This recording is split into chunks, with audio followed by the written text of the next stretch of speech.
Good morning guys.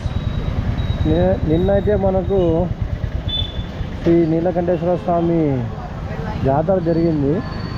జాతర సందర్భంగా ఒకసారి ఇక్కడ చూడండి, రైతులకు సంబంధించిన మొత్తము పరికరాలు, నాగళ్ళు కానీ పలుగులు కానీ అన్నీ ఉన్నాయి ఇక్కడ.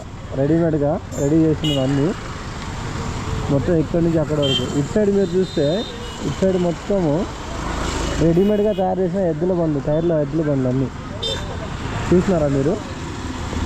మన ఎమ్మిగనూరులో జాతర అప్పుడు ఇది ఒక స్పెషల్ అట్రాక్షన్ అనమాట. యాక్చువల్లీ ఇంకా ముందు పోతే ఇంకా ముందు కూడా ఉంటాయి. జస్ట్ నేను ఇప్పుడు ఇక్కడ చూశాను కాబట్టి అట్లా ఒక వీడియో చేస్తున్నాను. చూడండి, రెడీమేడ్గా ఏం కావాలన్నా కానీ ఇక్కడ నుంచి తీసుకుని వెళ్ళిపోవచ్చు. మొత్తం ఇక్కడ ఇక్కడ ఇక్కడ ఇటు సైడ్ బండ్లు కానీ అన్నీ అక్కడ వరకు ఉన్నాయి, అక్కడ కూడా ఉన్నాయి, అలాగే ఇక్కడ ముందు కూడా.